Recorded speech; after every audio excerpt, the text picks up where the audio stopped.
Sir Dean! Okay ka lang? Ano nangyari sa'yo? Hindi, Teka.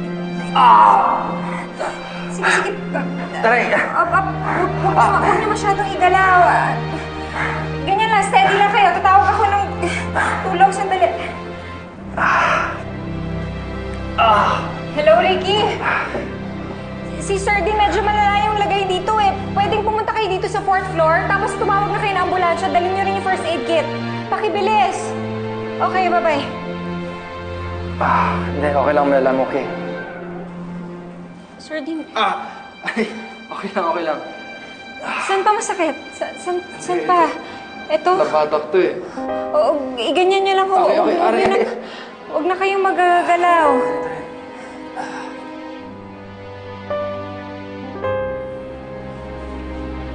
You know what, Mel? It was a big mistake not choosing you.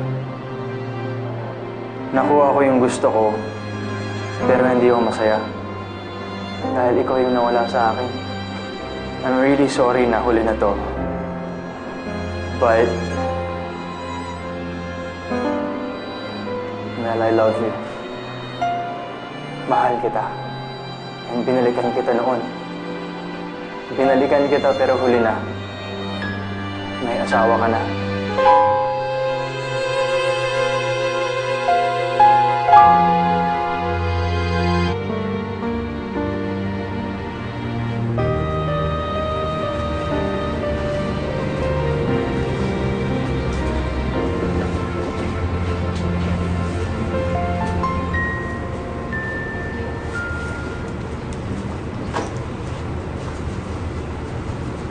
Sir Dean.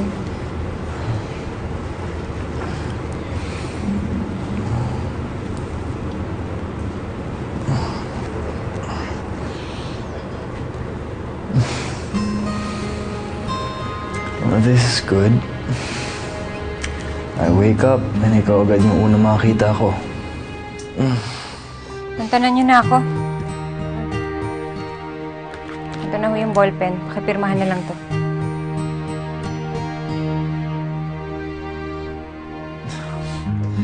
You know what, Mel? Mamaya na to. Medyo nagugutom ako eh.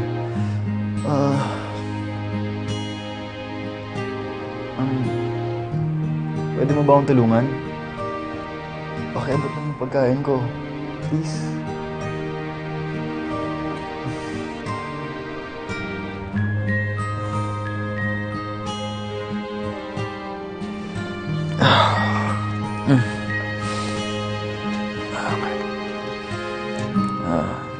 Thank you.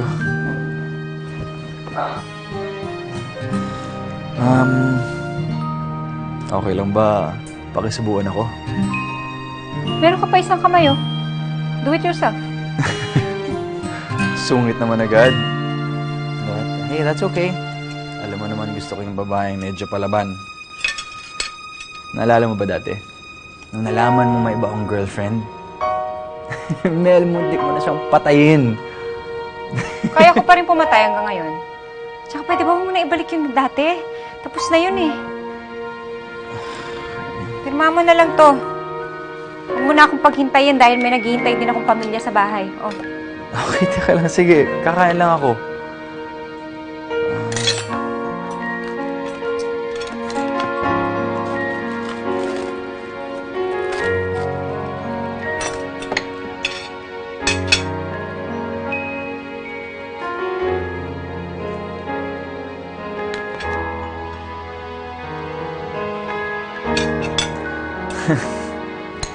Thank you.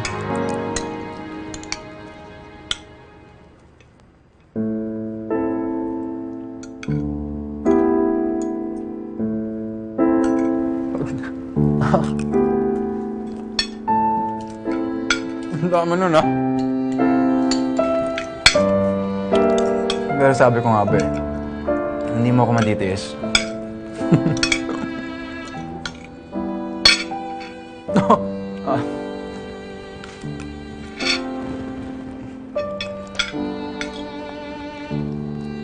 Alam mo, kahit...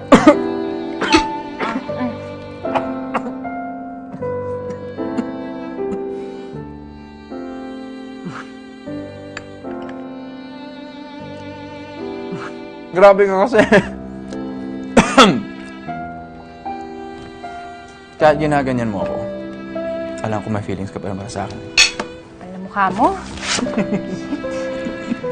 Oh, pirmahan mo na to, isaksak mo sa baga mo. Kunay!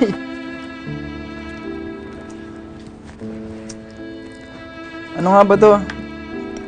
Ano yan? Sino? Ayan, no? Mel, come on. Huwag mo nang i-deny yung totoo. I can read you.